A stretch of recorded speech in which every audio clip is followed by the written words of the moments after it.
quelques éléments pour vous dire d'où je vous parle. Donc là, je suis actuellement adjoint à la maire de Paris en charge du logement, mais je suis également administrateur d'Île-de-France Mobilité depuis 10 ans, depuis 2014. Et également, j'ai été, par le passé, j'ai travaillé au sein du département du Val-de-Marne autour du projet du Grand Paris Express. En gros, je suis celui qui était chargé de trouver des financements. Enfin, du côté gauche, je suis élu communiste et le département était à l'époque communiste. Et donc, je dirais que c'est moi qui ai travaillé pour l'équipe de gauche pour trouver des financements. Je dirais que j'étais l'équivalent de Gilles Carrez dans l'équipe de droite, mais comme je vais pouvoir vous l'expliquer, on a beaucoup convergé sur ces questions-là. Ouais, donc, je me suis occupé du financement du Grand Paris Express à partir de 2006, je dirais, en 2000, jusqu'aux derniers amendements votés en 2019, donc pendant 13 ans. Donc, j'ai un peu de l'histoire de la création de ce projet. Alors, donc déjà, pour revenir sur le Grand Paris Express, je pense que ce modèle est tout à fait transposable au RER métropolitain, parce que de fait, les RER métropolitains, c'est un grand investissement dans l'ensemble des autres grandes métropoles, à peu près du même ordre, avec la même vision que le Grand Paris Express. Donc c'est totalement comparable. Nous, à l'époque, il y avait, dans le contrat de plan État-région Île-de-France, il y avait 200 millions d'euros d'investissement par an pour les nouvelles infrastructures de transport en commun en Île-de-France. Il y a par exemple 100 millions pour le logement et l'aménagement. Donc si on voulait construire un métro qui valait au moins 20 milliards d'euros, avec 200 millions par an, vous voyez, on en avait pour 100 ans au minimum. Donc c'était totalement impossible. Donc c'est pour ça qu'on a été un certain nombre d'acteurs à travailler sur des nouveaux financements et des financements dédiés. Donc dès le départ, hein, dès 2006, hein, j'ai produit des premières notes là-dessus. Alors, le sujet était quel financement? Et quel financement? Pour le fonctionnement, c'est classiquement l'augmentation du versement mobilité. Il y a eu de très nombreuses hausses du versement mobilité en Île-de-France. Il doit y avoir 4 ou 5 amendements au projet de loi de finances qui ont été votés. Le premier, justement, ça a été en 2010, et puis il y en a eu encore en 2012, en 2014, enfin, puis de 2021, c'est encore un dernier amendement, puis ça doit être le cinquième. Et pour les financements de l'investissement, en gros, dès le départ, nous, on a cherché un financement dédié. Alors, moi, je vais dire nous, parce que, en gros, moi, j'ai fait ça dans mon bureau et Gilles Carrez a fait, on s'est rencontrés après, 1 ou 2 ans après, mais en fait, il a fait exactement la même démarche que moi, mais dans son bureau de l'Assemblée nationale. Et on est arrivé à peu près aux mêmes conclusions. Donc, le sujet, c'est de trouver une recette pérenne assise sur le territoire de l'Île-de-France pour que des députés de toute la France le votent. Parce que si on avait prélevé de l'argent en province pour financer un transport d'Île-de-France, il y avait peu de risques qu'on y arrive. Donc, tant pour l'exploitation que pour le financement, on pouvait s'arrêter tout de suite de penser à un métro. Et d'avoir une recette pérenne sur une assiette assez large et dynamique de long terme. Il se trouve qu'en Ile-de-France, il y a une spécificité, c'est qu'on a 55 millions de mètres carrés de bureaux, un outil fiscal qui existe, la taxe sociale sur les bureaux, et que ces bureaux, en fait, ont une valeur en termes au mètre carré qui a énormément augmenté depuis les années 2000. Et déjà en 2006-2008, elle avait déjà commencé à beaucoup augmenter, et dont les recettes locatives, les niveaux de loyer ont énormément augmenté dans cette période. Donc on est 55 millions de mètres carrés avec bien 10 000 euros du mètre carré. Donc vous voyez, ça vous fait, ça vous fait de 550 milliards avec des augmentations de valeur de centaines de milliards. Donc, voilà. Donc on a quand même une assiette fiscale énorme. Il faut savoir que la valeur des bureaux en Île-de-France est beaucoup, beaucoup plus importante voilà, que dans le reste de la France. Et surtout, la valeur des bureaux à Paris, dans les Hauts-de-Seine, n'a rien à voir avec la valeur des bureaux à Lyon, Marseille ou même à Marne-la-Vallée ou Évry. C'est une valorisation du capital souvent 3, 4, 5 fois plus importante. Et les loyers beaucoup, beaucoup plus importants aussi. Donc voilà, il y a une base fiscale énorme. Donc moi, comme Gilles Carrez, on s'est dit, la base fiscale numéro un, qui est ultra valorisé en Ile-de-France, c'est l'immobilier de bureau. Il y a déjà une taxe qui existe, qui est très faible. Il suffit de l'augmenter. Pour vous situer, depuis 15 ans, l'immobilier de bureau dans la zone la plus rentable, le prix moyen de loyer est passé de 450 à 700 euros du mètre carré. Donc pour des biens pour des foncières qui ont gardé leurs biens, en gros, ils gagnent 250 euros au mètre carré de plus. Donc nous, on a proposé des augmentations de taxes qui cumulées ont abouti à prendre 12 euros au mètre carré de plus. Donc vous voyez, l'acteur qui a gardé son bureau depuis 20 ans, il a gagné 250 moins 12, il a quand même gagné 238. Donc la taxe qu'on a ramenée est peu importante et extrêmement faible. Et pourtant, avec cette taxe, on a pu financer cette année la SGP à 800 millions d'euros de recettes, dont 600 millions de la taxe bureau. Donc, et cette taxe bureau additionnelle a été créée le 26 décembre 2010 par amendement au projet de loi de finances, avec la création de cette taxe bureau, et puis d'autres petites taxes. Alors, il y a la taxe dessus, taxe additionnelle, la taxe de séjour, qui avait été proposée par Gilles Carrez, une taxe sur le TSE, comme sur les PFIF, parce qu'il y avait déjà eu les établissements publics fonciers de la France qui avaient été financés par une taxe dédiée de 100 millions en 2006, c'était notre premier exemple. Et en gros, on avait eu 100 millions pour l'établissement public foncier d'Île-de-France en 2006, et on a eu en 2010 pour le Grand Paris 400 millions de recettes.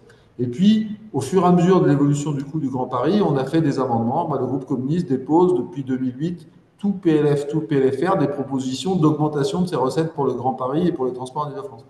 Donc, on a régulièrement des propositions et on a obtenu des votes avec, je vous passe les détails, mais en 2010, donc 400 millions, puis en 2012, en 2014, en 2016, en 2018, en 2019. Donc, c'est le gouvernement de François Fillon-Sarkozy qui a voté la première taxe. Après, c'est Hérault, après, c'est Valls, après, c'est encore Valls, et ensuite, c'est 2 fois Édouard Philippe. Donc, en gros, tous les gouvernements, jusqu'à cette législature-là, ont voté des augmentations de la taxe locale du bureau, et on est arrivé à 800 millions. On est passé la première fois à 400, puis 450, 500, puis 800 en 2000. Donc voilà, donc on a sans arrêt labouré le même, et on est arrivé à 12 euros du mètre carré en zone centrale. Et on a même redéfini les zones au fur et à mesure, je vous passe les détails, c'est un travail permanent d'échange avec les administrations fiscales, de lobbying, etc. Donc et moi, je fais ça depuis 15 ans. Je continue d'ailleurs, hein, ça continue. Ça. On n'a pas gagné depuis, mais depuis, on continue à faire les amendements.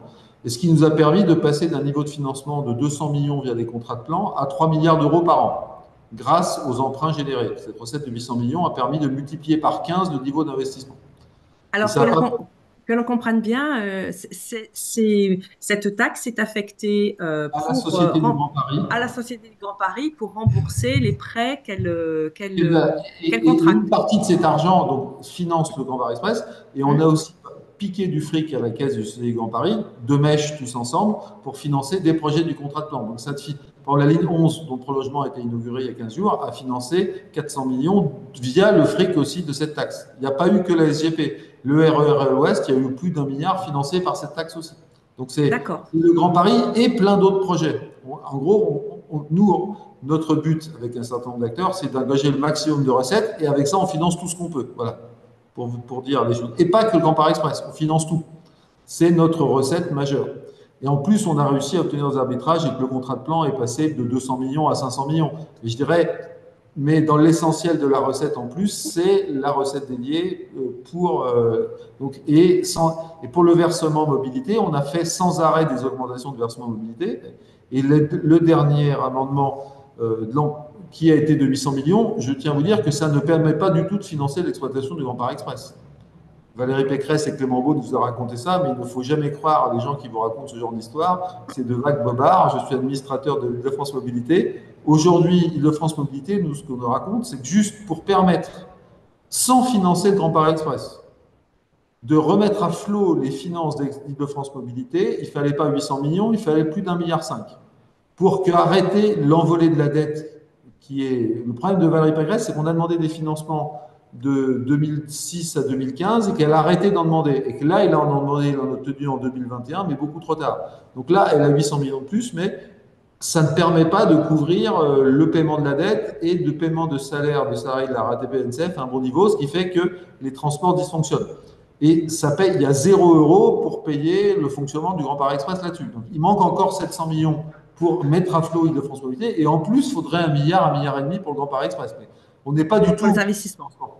On est très très loin de l'équilibre. Et il nous faut encore, en gros, on est encore à gagner 2 milliards en plus, au-delà de ces 800 millions. On est très loin de ce qu'il faut. Mais c'est normal parce que le Grand Paris Express, c'est énormément de fonctionnement à payer en plus. Tout ça était prévu. Dès 2010, les ordres de grandeur dont on parle aujourd'hui avaient déjà été prévus ça, dans les stats de l'Île-de-France Mobilité. Ce n'est pas une surprise. Ce que je vous raconte, je disais la même chose il y a 15 ans. C'est très facile à prévoir sur le long terme. Donc voilà, Bien. pour le fonctionnement des SER, moi je pense que l'augmentation du versement de mobilité me paraît clairement le mode de financement à trouver avec le codicile que les bases fiscales ne sont pas du tout les mêmes suivant les zones à Limoges ou à Metz, ce n'est pas la même base fiscale qu'autour de Saint-Lazare. Le prix de location d'un mètre carré de bureau dans le QCA standard, c'est de 700 euros du mètre carré. Je pense qu'à Metz ou à Limoges, ça doit être moins de 100 euros du mètre carré ou 100 euros du mètre carré, 7 fois moins. Donc la base fiscale est ridicule. Et en plus, le nombre de mètres carrés de bureaux est ridicule aussi. Donc, et donc les versements mobilité qui touchent ces entreprises ont des bases fiscales beaucoup plus faibles. Donc moi, je pense qu'il faut trouver du versement mobilité additionnel pour financer les SERM et le fonctionnement. Mais je pense qu'il y a un sujet de péréquation. Si on veut beaucoup augmenter le financement de l'exploitation des SERM et comme de l'ensemble des transports publics, il y a un sujet de péréquation nationale et je pense qu'il faudrait plus augmenter le versement mobilité dans la zone très centrale de l'Île-de-France, c'est-à-dire une zone très restreinte, hein, c'est-à-dire le premier, le Paris-Centre, le 8e, le 9e arrondissement, le 16e, le 17e, le 7e, le 8e, même pas le 15e, et juste de Neuilly-sur-Seine à la Défense, mais sans même Rueil-Malmaison, une zone où vous avez 15-20 millions de mètres carrés de bureaux, donc à l'échelle française, c'est juste une petite partie de Paris et de Hauts-de-Seine, et où vous avez peut-être presque la moitié de la valeur marchande des bureaux de France. Donc c'est un tout petit périmètre là, et donc d'une base fiscale énorme. Donc, je pense qu'il faudrait qu'il y ait un versement mobilité additionnel sur cette zone qui puisse alimenter tous les versements mobilité un peu partout en France. Parce que la base fiscale est énorme. Donc voilà, moi je pense que le versement mobilité est l'outil, mais si on veut beaucoup augmenter, il faut augmenter avec un aspect péréquation. Après, sur l'investissement, vous êtes dans des ordres d'idées de 30 milliards d'euros. On est comparable au Grand Paris Express. Nous, on pense que la base fiscale, il y a plusieurs types de recettes qu'on peut prendre. Il y a le malus automobile, par exemple, qui peut être augmenté très fortement, mais de notre point de vue, il doit plutôt être utilisé pour financer le leasing social et les bonus écologiques. On a la taxe sur les aéroports, qui est une taxe qui a été utilisée pour financer, je ne sais plus quoi, mais qui a été utilisée par le gouvernement, je crois que c'est sous Villepin, non ou après, mais qui finalement a été mise en œuvre, mais pour financer quelque chose qui n'avait rien à voir avec ce qu'on voulait, mais qu'on avait proposé à l'époque avec Gilles Carrel, et qui n'a pas été pris. Mais ça, nous, on pense que ça doit financer aussi des investissements dans les sports. Ça peut être une base. Il y a une base fiscale très importante. On pourrait imaginer une taxe sur le transport aérien. Sur les jets privés, ça peut vous financer facilement 500 millions d'euros par an. Enfin, vous voyez, c'est une base fiscale très costaud. Hein. Et le transport aérien, l'augmenter les taxes d'aéroport qui sont très faibles en France, vous avez une base fiscale de plusieurs milliards d'euros. Donc voilà, il y a de quoi faire. Et ça peut être une source. Ce n'est pas ce qui a été obtenu pour le Grand Paris Express, mais c'est une source très importante qui peut être mise à profit et on peut gagner beaucoup d'argent, plusieurs milliards. Il y a quoi de financer? En gros, pour financer les SERM, il faut à peu près 600-700 millions de base fiscale par an. Avec une taxe d'aéroport, on peut tout financer sans problème. Rien qu'avec les jets privés, on peut financer tous les SERM. Et donc, c'est une grosse base fiscale. Ça peut être une option. Si on veut faire exactement comme pour le Grand Paris Express, moi, la taxe locale sur les bureaux, juste avec ce même territoire, je pense qu'il serait du sens de créer une taxe bureau la même que celle d'Île-de-France, avec des taux bas de 10 euros du mètre carré maximum, qui rapporterait peu, qui ne rapporterait pas de quoi financer les SERM ou qui financerait les contrats de plan, ça aurait du sens, qu'il y en ait un peu partout quand même, mais qui avec une base fiscale faible, mais c'est pas avec la taxe bureau de Limoges qu'on va financer le Serge de Limoges ou avec la taxe bureau de Metz qu'on va financer le SERM de Metz. Pas du tout. C'est pas avec la taxe bureau de Lille, Roubaix-Tourcoing qu'on va financer le projet des Hauts-de-France à 5 milliards d'euros. Pas du tout. Et que l'essentiel de la ressource doit venir dans une logique de péréquation de l'endroit où il y a la plus grosse base fiscale, c'est-à-dire cette zone premium du versement mobilité, ce qu'on a obtenu la création pour le versement mobilité d'un taux plus fort dans cette toute petite zone premium. On ne l'a pas encore obtenu pour la taxe locale du bureau, malgré nos amendements depuis 10 ans, mais on l'a obtenu pour le versement mobilité. Donc il faut créer cette zone premium de la taxe bureau qu'on demande depuis 10 ans et flécher ces investissements. Donc par exemple, les 12 euros du mètre carré, si vous rajoutez 20 euros du mètre carré pour financer des SERM, fois 20 millions de mètres carrés, ça vous fait 400 millions de recettes. Si vous rajoutez 30, ça vous fait 600 millions de recettes. Et vous financez tous les SERM. Donc, si vous voulez, mon calcul, c'est que juste ces petites communes des Hauts-de-Seine et les bureaux du centre-ouest de Paris pas les bureaux sans le 15e, sans le 18e, voilà, sans le 11e, ça vous finance tous les CERM, euh, tout le financement des CERM, et c'est tout. Et je pense que pour dégager un peu de marge, parce qu'il y a d'autres choses à financer que les CERM, on pourrait rajouter pour 200 millions d'une taxe bureau dans l'ensemble de la France. Ça ferait un peu de sous en plus, et puis histoire que Paris ne paye pas 100% d'investissement. Mais je pense que la vraie base fiscale, et je vous rappelle les chiffres, hein, 450 euros, 700 euros. Donc on leur a pris 12 euros, il leur en reste 238. Vous leur en prenez 20 ou 30 de plus, il leur en reste 208. Donc ces gens-là ont quand même gagné des milliards d'euros de recettes en dormant, ces propriétaires. Chaque fois qu'on a augmenté la recette, nous, en 2010, 2012, 2014, 2016, 2018, 2019, ils commencent à nous connaître, hein, donc ça fait 6 fois qu'on leur augmente la taxe bureau. Ah, le MEDEF nous fait un communiqué de presse en disant que c'est horrible et qu'on va se faire écrouler l'économie. Et moi, je réponds aux journalistes, les amis, vous avez gagné 250 euros, en tout, vous a pris 12. Ne nous racontez pas d'histoire. Il n'y a personne qui va s'écrouler et vous n'avez jamais gagné autant d'argent de votre histoire que durant cette même période. On vous a juste pris un petit pouillème de cette histoire et ça nous permet de financer le plus grand investissement public de ces 20 dernières années, c'est-à-dire le Grand Paris Express. Donc je pense que les CERM, ces braves gens, nous ont financé le Grand Paris Express, ces propriétaires de bureaux à Saint-Lazare, sur les Champs-Élysées, je pense qu'ils peuvent financer tous les projets de CERM dans toute la France sans aucun problème. Et ça me semble tout à fait simple. Et je pense que c'est la façon la plus simple d'y arriver parce que les fonctionnaires de Bercy, il y a 2 personnes qui travaillent, ça change tous les 3 ans, je ne connais pas les derniers, ils ont changé récemment, qui travaillent là-dessus, ils sont habitués, ça fait 15 ans qu'ils pondent des notes sur l'augmentation de cette taxe, et sans arrêt, il y a des amendements au projet de loi de finances avec cette augmentation. Vous pouvez compter sur les communistes, dès le prochain PLFR, il y en aura encore, c'est moi qui les rédige. Donc moi, ça fait déjà plusieurs années que je mets des financements, on dit il faut augmenter la taxe bureau dans ces zones de Paris pour financer des investissements ailleurs en France. Et dans le prochain amendement, je rajouterai virgule les CERM. Et voilà.